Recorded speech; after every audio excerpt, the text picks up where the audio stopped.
Jazzcast Pros.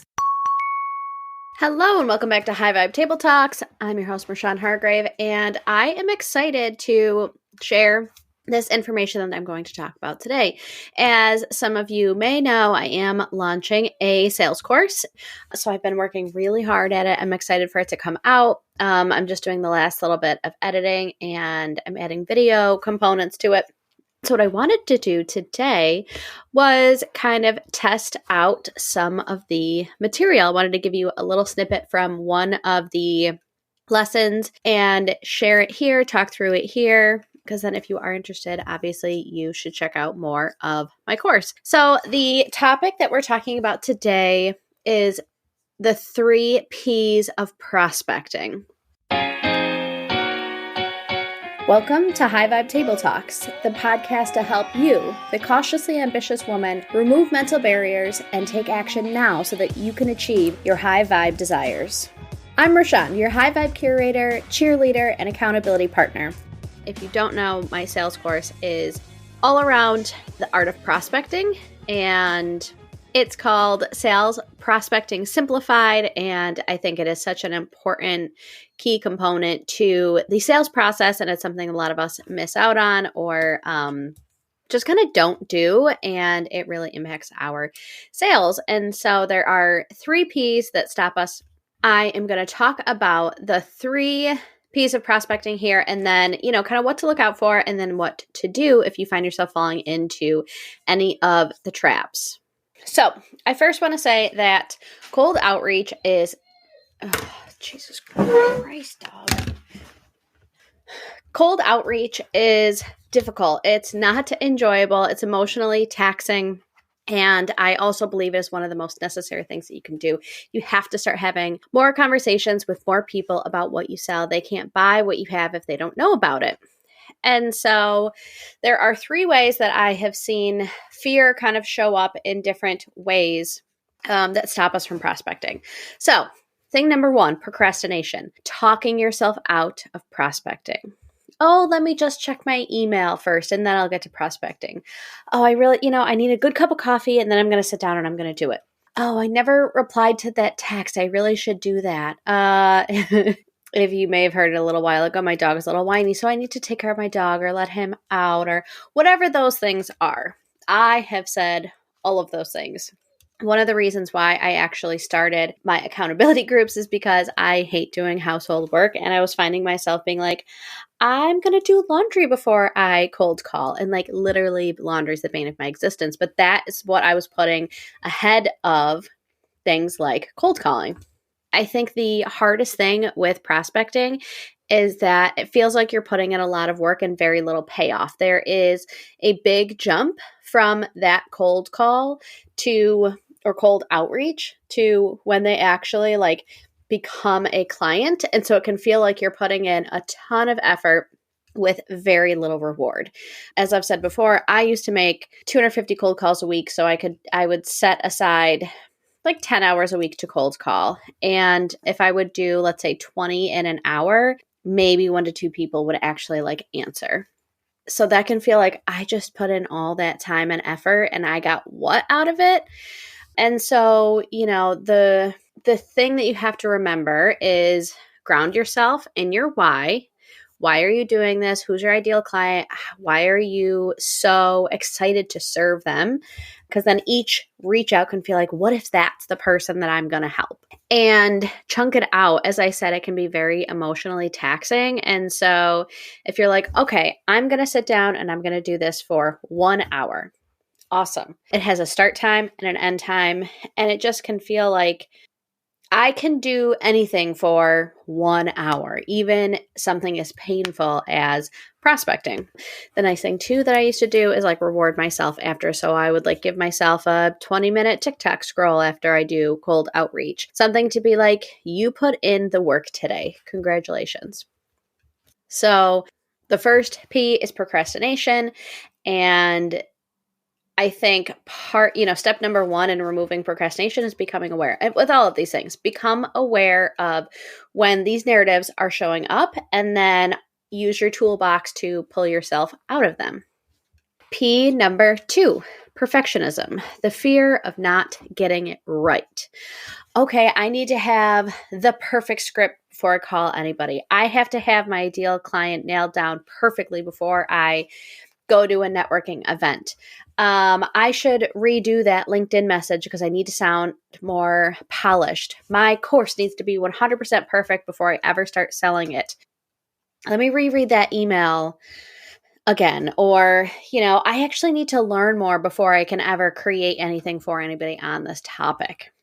And all that is doing is delaying your action. Like, think about the top 3 entrepreneurs that you know of that are really successful, that you're like, oh, like, you not necessarily aspire to like be them. Like, I don't necessarily aspire to be Amanda Francis, but I am inspired by a lot of the work that she does.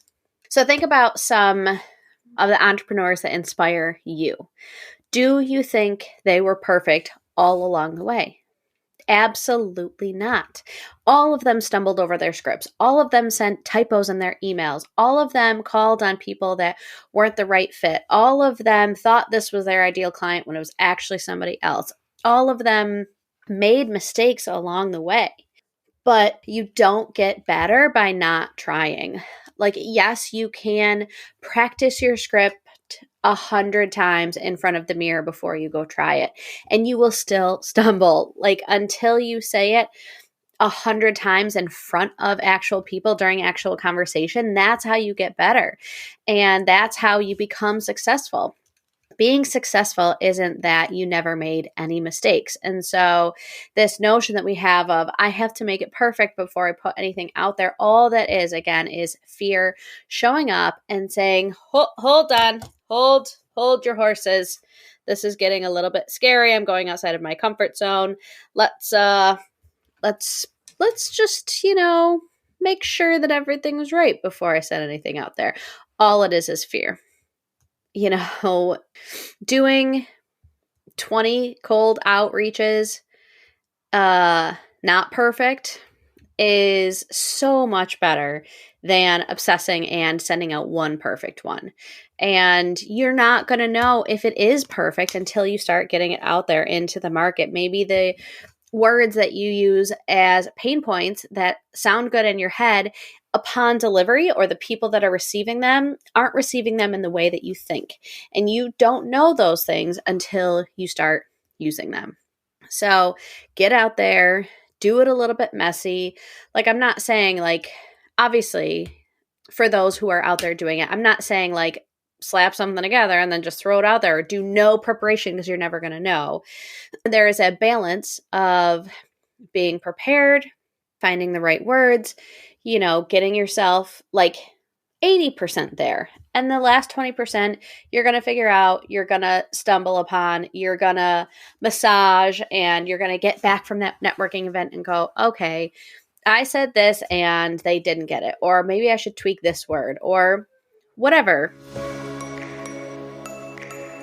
I remember getting like a cold outreach message back. I think it was on Instagram. And she was like, I appreciate you sending this, but it is not it. She was like, this is way too long and no one's going to read this. And like, I understand what you're trying to do, but like, as someone who's gone out there and done cold outreach, like, this is just not going to be effective. And I appreciated the feedback, Did it hurt my ego a little bit for a minute? And especially because I'd said a bunch out? Yeah. But I never would have known that like that just wasn't landing unless I did it. So the way to combat perfectionism is to kind of remember that you're going to get better by doing. It's kind of like that, ships weren't built to stay in the harbor. Like, go out and sail a little bit and go through some rough waters and get better. And that's why they're made. So remember, connecting deeply with your why is a way to combat perfectionism, because you can't help anybody if you're sitting there fiddling over the perfect way to say something. Okay. The third P of prospecting is paralysis by analysis. This is where you're overthinking everything that you're doing.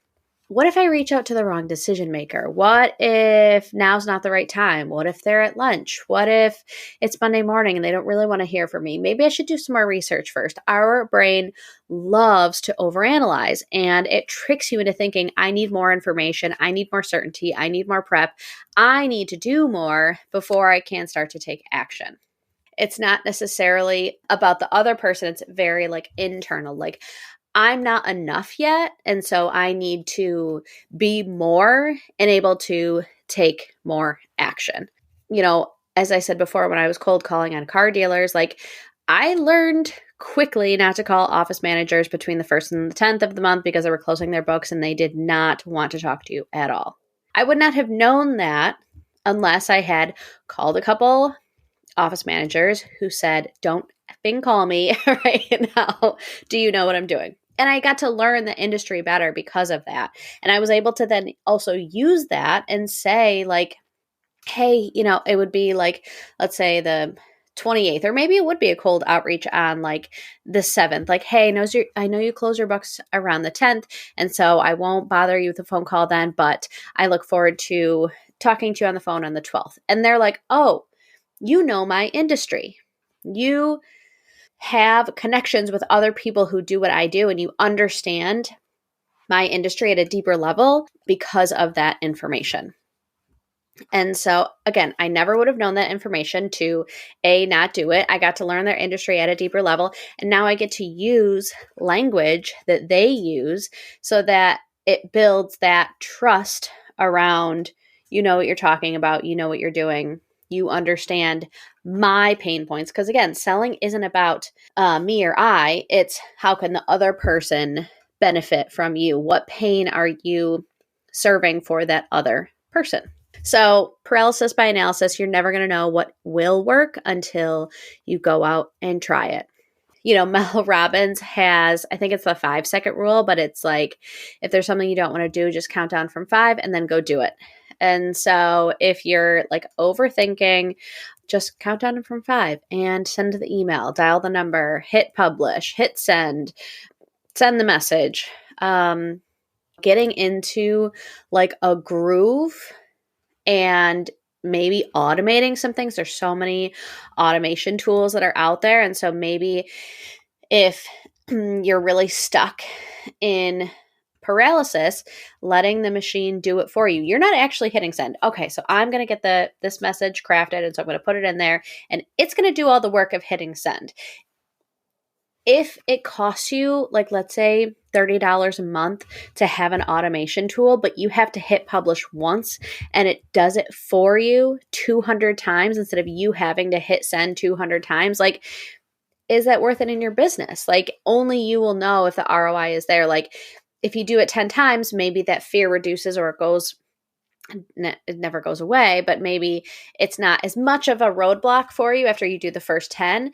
Maybe the ROI is not there, but if even on, message 99, you're still oh, it takes so much out of me to hit send, maybe an automation tool is something that would benefit your business. So in this vein, one thing an image that because I'm a visual learner, really like to think about is the movie Inside Out. And so whether it is fear, or maybe it's showing up as one of the 3 Ps, procrastination, perfectionism, paralysis by analysis, they're all the emotions in Inside Out. And they're all there, again, to keep you safe, because in our reptilian brain, if we left the pack and did things outside of our comfort zone, that's when we got eaten or killed or starved. And so it's trying to keep you in your safe little bubble. And so looking at them and saying, hey, fear, hi, procrastination, I see what you're trying to do. I understand your prerogative and why it's so inherent for you to show up like this. I appreciate it.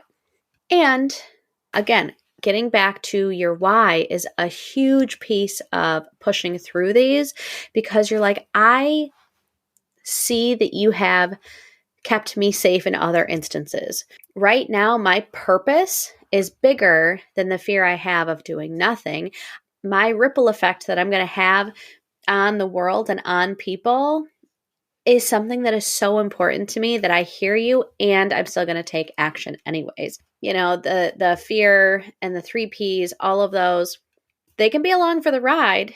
They're not touching the GPS and they're not touching the music. So those are just things that you have to say, like, you have a spot at this table and I appreciate you. And really, in my episode a couple weeks ago, I talk about like feeling those feelings. Like, don't put them in a box and say you do not exist. The big leap is saying, I hear you, I see you, I appreciate you. I'm still going to take action anyways. One of the things I do with the course is prospecting power hours. And it's 90 minutes once a week for the power hours. Like when I was in a purely sales role, I was obviously doing power hours a couple times a week. But it's short bursts of energy, because prospecting doesn't take confidence, in my opinion. I don't think it takes confidence. It takes courage. You don't know who's going to answer. You don't know who's going to say yes. You don't know the outcome that it's going to have. And confidence is like, I know how to walk, so I'm confident in my ability to walk. Courage is saying, I don't really know how this is going to turn out, but I'm going to do it anyways.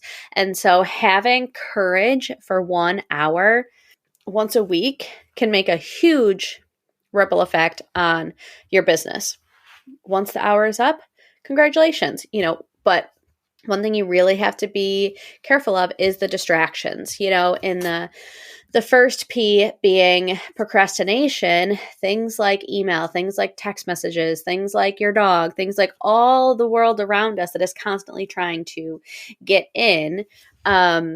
You have to eliminate those distractions. Set a timer. If you need body doubling, if you need accountability, find an accountability partner. Join my prospecting groups. I'd love to have you. Put these support systems in place so that you can be successful. So to close this out, prospect, cold outreach, 1 hour this week, and see how it goes. If you feel like you're not selling enough, you're not having enough conversations with the right people, and you don't know who the right people are until you start to have more conversations. And so let's try it.